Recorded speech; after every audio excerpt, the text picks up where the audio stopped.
Hello, कैसे हैं भाई। तो देखो, एस्ट्रोनॉमिकल टेलीस्कोप में हम लोग ऑलरेडी पढ़ चुके हैं। जब फाइनल इमेज इन्फिनिटी पर बनती थी, मतलब जो नॉर्मल एडजस्टमेंट का केस था वो हम पढ़ चुके हैं। अब हम लोग जानेंगे कि जब इमेज लीस्ट डिस्टेंस पे बनेगी तो क्या होगा। तो चलिए सबसे पहले हम रे डायग्राम को देखते हैं ताकि आपकी अंडरस्टैंडिंग बहुत अच्छी हो जाए।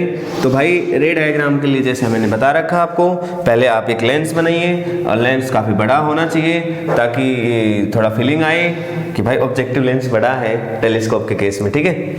भाई दूसरा जो केस था, मतलब दूसरी जो बात थी, रे डायग्राम बनाते टाइम मैंने बता रखा है, लाइन खींचेंगे आप रोटेट, ठीक है। अब चलिए शुरू करते हैं। भाई लाइट रेज इन्फिनिटी से आएंगी, ठीक है। तो इन्फिनिटी से लाइट रेज आ रही है तो आप उसको इस तरीके से खींचो। देखो ध्यान रहे, ये वाला एंगल ना कम लो, ज़्यादा लोगे ना तो रे डायग्राम बड़ा छोटा बन जाता है, ठीक है। और ये लेंस भी बड़ा बनने की उम्मीद रहती है, इसलिए आप इसको थोड़ा छोटा ले लो, ठीक है। ओके, समझ रहे हो? ओके, बहुत बढ़िया बहुत बढ़िया, ठीक है। इस लाइन को थोड़ा सा आगे बढ़ा रहे हैं भाई, इसी के पैरेलल एक लाइन खींच रहे हैं, ठीक है भाई। ये लो जी, इसी के पैरेलल लाइन खींच दी, ये और ये लाइन दोनों पैरेलल है। अब इसको कितना मोड़ेंगे ये हमारे हाथ में है। तो हम चाहते हैं कि भाई लेंस ज़्यादा बड़ा ना बने, इसलिए हम इसको यहाँ इतना मोड़ रहे हैं, ठीक है। अब भाई ये लाइट रे चली थी साहब, कहाँ से चली थी बताओ? अरे बताओ भाई कहाँ से चली थी? इन्फिनिटी से। क्यों? चांद तारे तो इन्फिनिटी पे माने जाएंगे अपने रेस्पेक्ट में, ठीक है। तो भाई यहाँ पर उसकी इमेज बन गई। मान लो चांद या तारे देख रहे हो, जो भी देख रहे हो आप, तो उसकी इमेज यहाँ बन गई है। इसका नाम मान लेते हैं हम ए डैश और बी डैश मान लेते हैं। अब आपको तो ऑलरेडी पता है कि भाई साहब इसकी इमेज बन चुकी है, तो दूसरा लेंस यहाँ होगा। जितना लेंस देखो इसका नीचे होना चाहिए उतना ऊपर होना चाहिए हिस्सेदारी। तो कोशिश करो कि इतना बड़ा लेंस यहाँ से बना लो आप, ठीक है। मैंने आपको समझाया था कि इसके आधे हिस्से के बाद इसको आप हटा लें। भाई देख रहे हो ना, इस लेंस से छोटा बनाना है, ज़्यादा बड़ा मत बना देना, ठीक है। और ये वाली जो लाइन है ये डॉटेड डॉटेड डॉटेड डॉटेड कर दो। अब भाई अब समझो, समझने की बात अब है। ये नाम भी मिटा रहा हूँ मैं, नाम फिर रख लेंगे हम, ठीक है। भाई एक लाइट रे तो सीधा इसमें से ऐसे जाएगी, बता रखा है मैंने आपको। मैथमेटिकली चीज़ों को आसान करने के लिए हम ये वाली लाइन लेते हैं। अब भाई हम चाहते हैं कि भाई साहब फाइनल इमेज यहाँ से बन जाए, क्योंकि लीस्ट डिस्टेंस पे बनानी है। तो फाइनल इमेज भाई इसकी इन दोनों लेंस के बीच में ना काफ़ी डिस्टेंस रहती है, मतलब 25 सेंटीमीटर से ज़्यादा डिस्टेंस रहती है, इसलिए जो इन दोनों के बीच में बनाए फाइनल इमेज। ओके, तो भाई यहाँ पर थोड़ा सा ध्यान दें आप, इस तरीके से लाइट रे को इस तरीके से मोड़ दें। दिख गई आपको? भाई दिख रही है ना? बहुत बढ़िया बहुत बढ़िया। और इसको भी इस तरीके से मोड़ना पड़ेगा आपको। भाई बात तभी बनेगी, यदि ये लाइट रेज इस तरफ डाइवर्जिंग नहीं हुई तो पीछे नहीं मिल पाएंगी। देखो पीछे मिला दी ना हमने, ऐसे सेटिंग करनी है आपको भी, ठीक है भाई। ये देखो इमेज बन गई यहाँ, अब तो बात बन जाएगी भाई, ठीक है। ये फाइनल इमेज है, खत्म। आपको पता ही है ये ऑब्जेक्टिव लेंस था, नाम रख दो ऑब्जेक्टिव। इसके लिए ऑप्टिकल सेंटर का नाम ओ रख दो। भाई ये वाला जो है ये आई पीस है, इसका नाम ई रख देंगे, it is the eyepiece, ठीक है। और भाई इसके लिए ये इन्फिनिटी से ऑब्जेक्ट था रखा था, तो ये इमेज बन गई इसकी ए डैश और बी डैश पे। ये पॉइंट का नाम ए डैश रख दिया हमने, ओके। और ये फाइनल इमेज बनी है ए डबल डैश, और भाई इस पॉइंट का नाम हम रख रहे हैं बी डबल डैश, ठीक है ना। अच्छा ये बात तो आपको पता ही है कि पहले वाले ऑब्जेक्टिव लेंस के लिए जो इमेज बनी थी वो उसका फोकस थी, मतलब ये वाला जो पॉइंट है ये फोकस है ऑब्जेक्टिव का। अब आपको पता है कि फाइनल इमेज आई पीस जो है वो वर्चुअल बना रहा है और लीस्ट डिस्टेंस से बना रहा है, मतलब यहाँ से लेके यहाँ तक की जो डिस्टेंस है ये डी है, least distance of distinct region वाला डी है 25 सेंटीमीटर, ठीक है। तो भाई ऑब्वियस सी बात है फोकस और ऑप्टिकल सेंटर के बीच में होना चाहिए, इसका मतलब ये यहाँ पे फोकस होना चाहिए आई पीस का।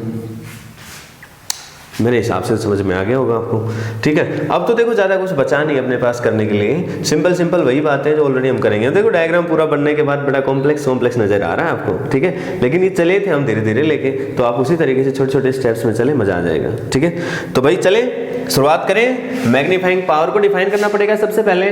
तो मैग्नीफाइंग पावर क्या होती है, ऑलरेडी 5 बार कर चुके हैं भाई, अब तक तो अच्छे से याद हो जाना चाहिए आपको कि मैग्नीफाइंग पावर एंगल का रेशियो है। किसके एंगल का, इमेज का एंगल, डिवाइडेड बाई किसका एंगल साहब, ऑब्जेक्ट का एंगल।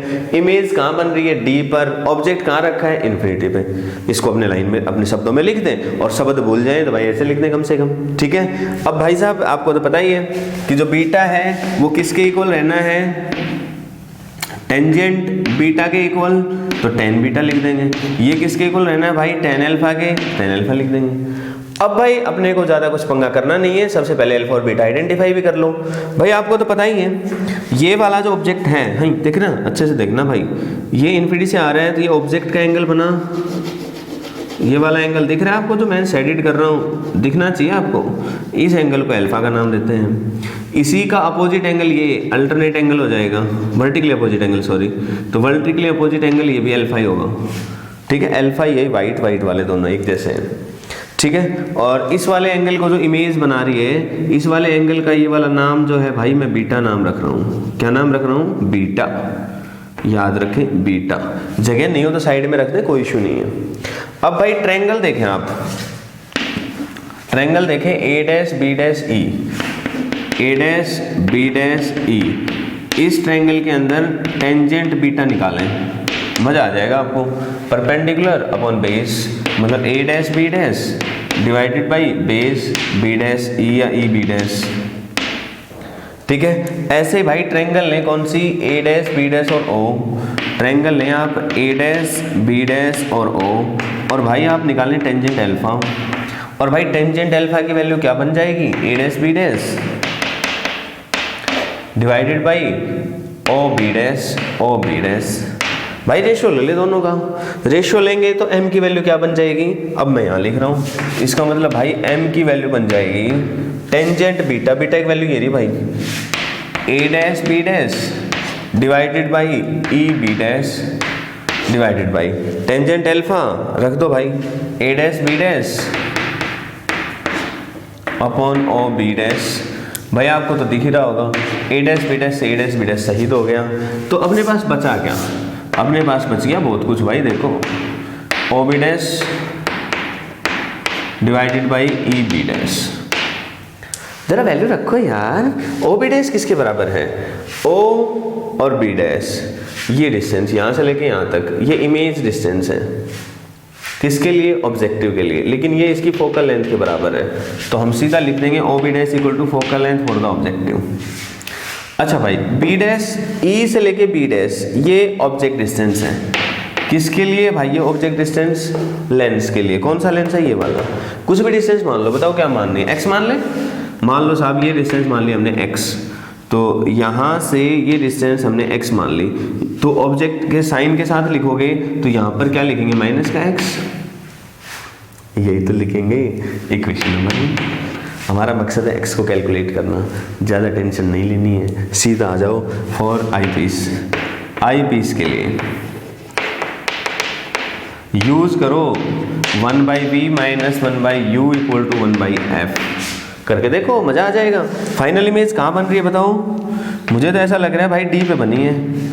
इसके लिए इमेज डिस्टेंस तो डी है, लेकिन साइन के साथ लिखोगे तो माइनस का डी लिखा जाएगा, माइनस 1/u।